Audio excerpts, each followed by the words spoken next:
Bonjour et bienvenue pour cette nouvelle séquence des paroles de la vie éternelle. À quel autre irions-nous qu'à toi, Jésus, tu as les paroles de la vie éternelle. Je prendrai encore ces paroles de l'apôtre Paul dans 2 Corinthiens 3, verset 7, qui dit « Si le ministère de la mort, en parlant de son ministère au service de l'éternel,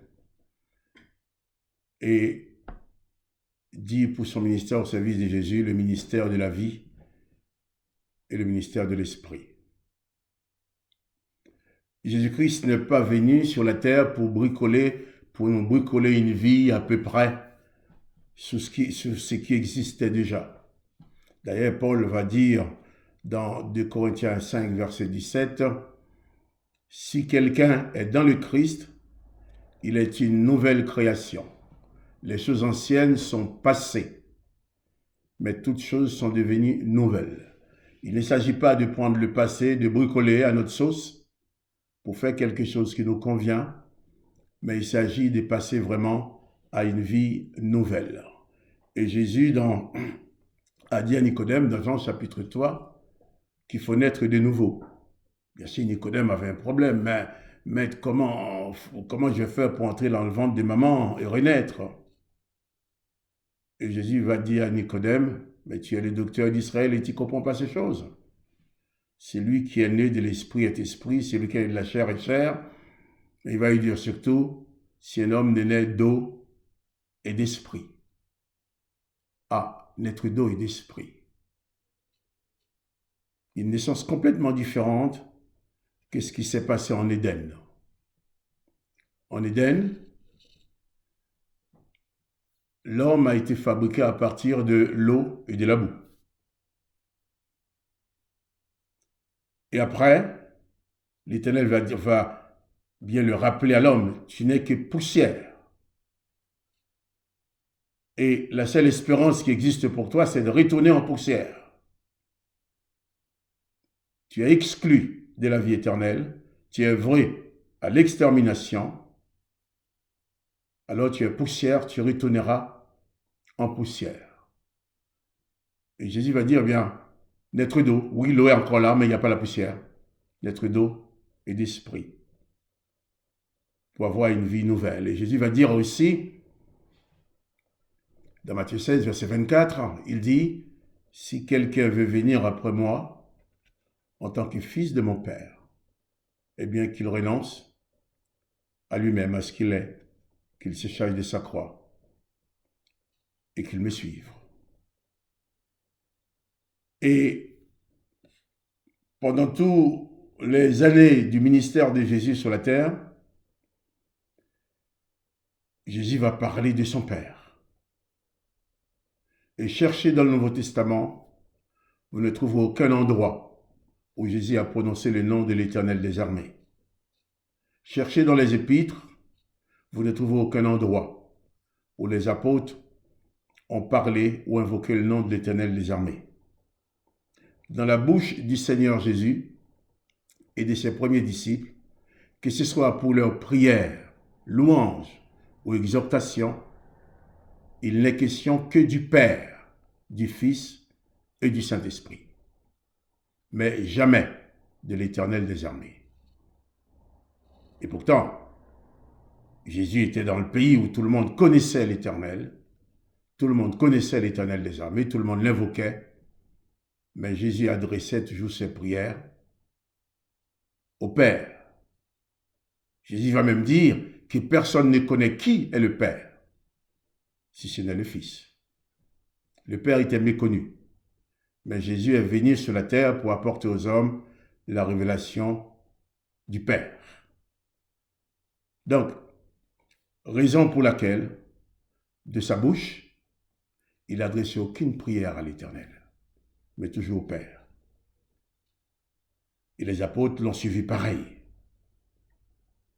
Dans la bouche des apôtres, il est question que du Père, et jamais d'Yahvé. Il est question du Père, du Fils et du Saint-Esprit. Et tout ce que nous y ajoutons aujourd'hui, dans nos églises, nous place en dehors de l'enseignement et du comportement de Jésus-Christ et des premiers apôtres. D'après les enseignements de notre Maître Jésus, l'Esprit du Père nous conduit à adresser nos prières et nos louanges au Père dans le nom de Jésus-Christ. Compte tenu de ces constatations et de l'enseignement du Seigneur Jésus, j'ai compris, nous pouvons comprendre qu'à chaque fois que dans nos églises, nous invoquons le nom de l'Éternel dans nos prières, dans nos chants ou nos louanges, nous nous plaçons en dehors des enseignements de Jésus-Christ, qui ne l'a jamais fait et n'a jamais demandé de le faire. Quand nous lisons tous ces psaumes qui ont des paroles et des prières, des malédictions là-dessus, nous nous plaçons en dehors de l'Évangile. Et nous n'avons même pas besoin de dire dans le nom de Jésus, puisque ces choses-là, ces prières-là, ne peuvent en aucun cas être adressées à Jésus-Christ. Jésus-Christ nous a fait connaître qu'un seul nom à qui adresser nos prières. Dans Jean 17, verset 6, Jésus dit ceci: « Je fais connaître ton nom aux hommes que tu m'as donnés. » Je fais connaître, il parle à son Père. Il dit, « Je fais connaître ton nom aux hommes que tu m'as donnés du milieu du monde. Il était à toi, tu me les as donnés, et ils ont gardé ta parole. » Jean 17, verset 26, Jésus dit, « Je leur ai fait connaître ton nom, et je le leur ferai connaître, afin que l'amour dont tu m'as aimé soit en eux, et que je sois en eux. » Même en utilisant des paroles de l'Ancien Testament, références religieuses et culturelles des Juifs qui l'écoutaient, le Seigneur Jésus-Christ n'a jamais dit que l'Éternel des armées était son Père. Au contraire, dans Matthieu 5, versets 43 à 48, Jésus a demandé de faire le contraire de ce que dit l'Éternel. Le contraire de ce que l'Éternel avait ordonné par la bouche de Moïse.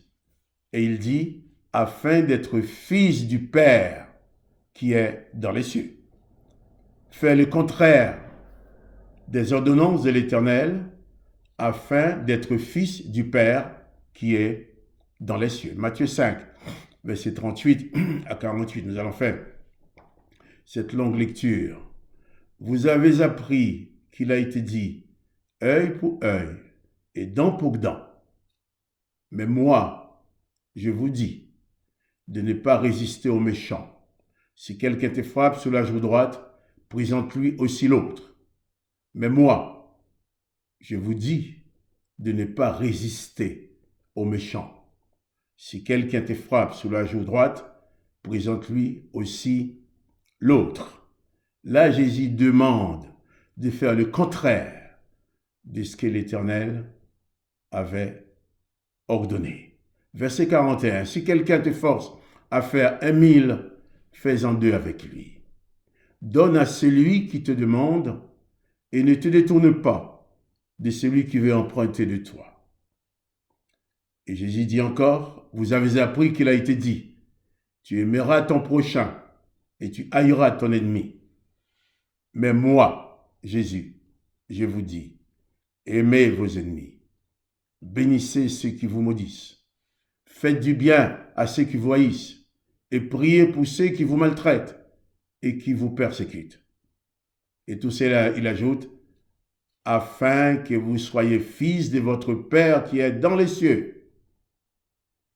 Jésus demande d'abolir dans nos vies les ordonnances que l'Éternel avait données par la bouche de Moïse, afin que nous soyons fils de son Père qui est dans les cieux.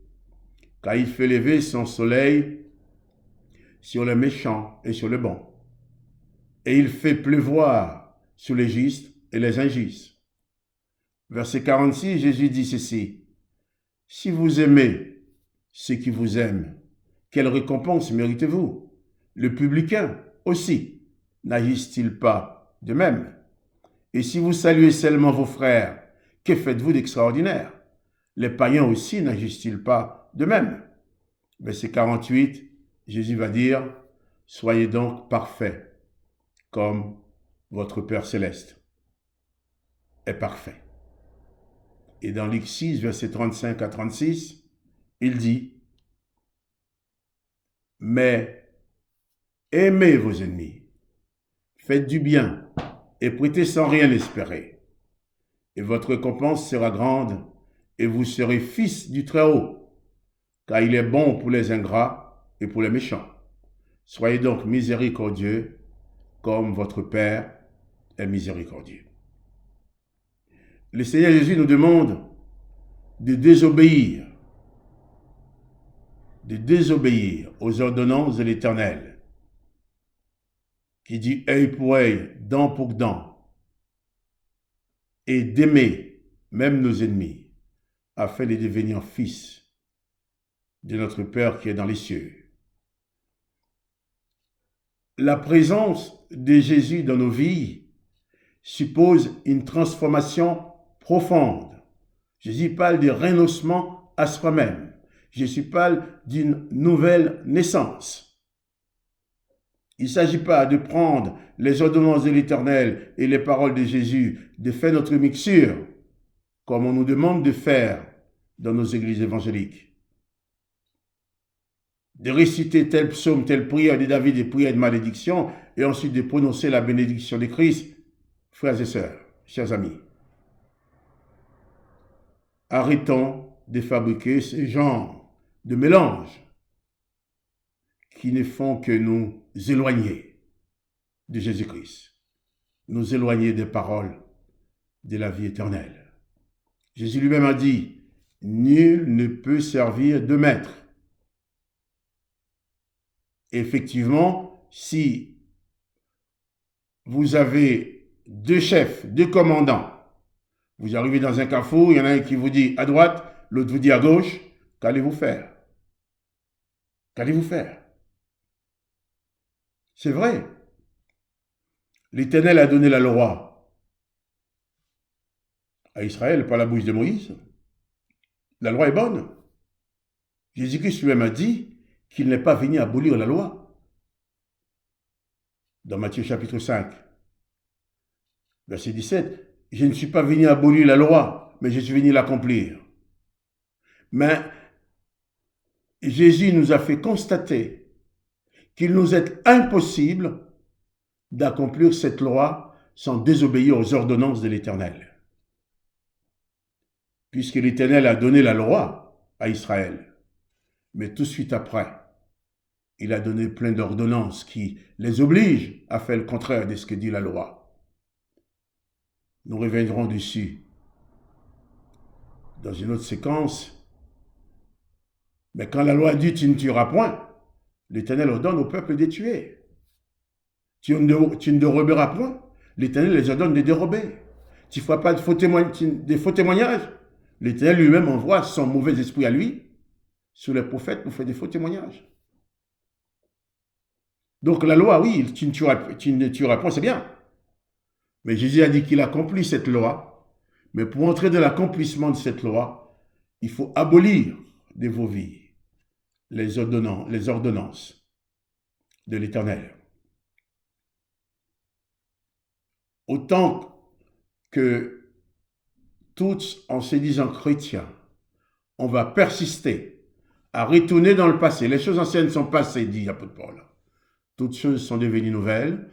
Autant que nous persisterons à nous plonger dans ces paroles de malédiction, ces paroles de condamnation, nous nous dirons chrétiens, mais nous n'aurons jamais une vie chrétienne. Nous ne porterons que l'étiquette.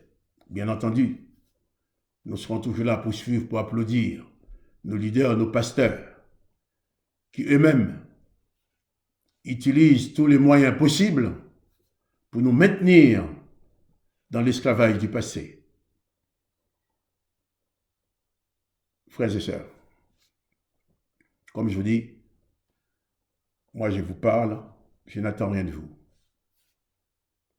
Tout ce que je souhaite seulement, c'est qu'en m'écoutant, vous donniez la peine de réfléchir. Prenez le temps de lire ces passages, de réfléchir là-dessus, afin de pouvoir de mieux vous positionner en Christ et ne plus vous laisser entraîner n'importe où par des leaders qui ont besoin de vous pour survivre,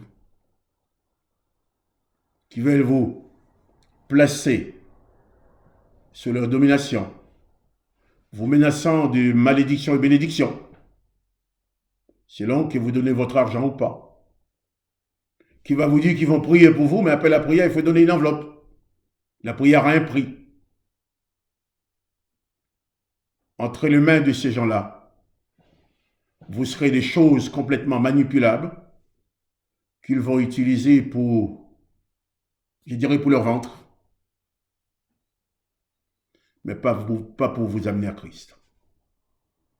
Nous reviendrons sur ces choses dans une autre séquence. En attendant, d'une autre séquence des paroles de la vie éternelle, et bien que la grâce et la paix du Christ soient sur vous.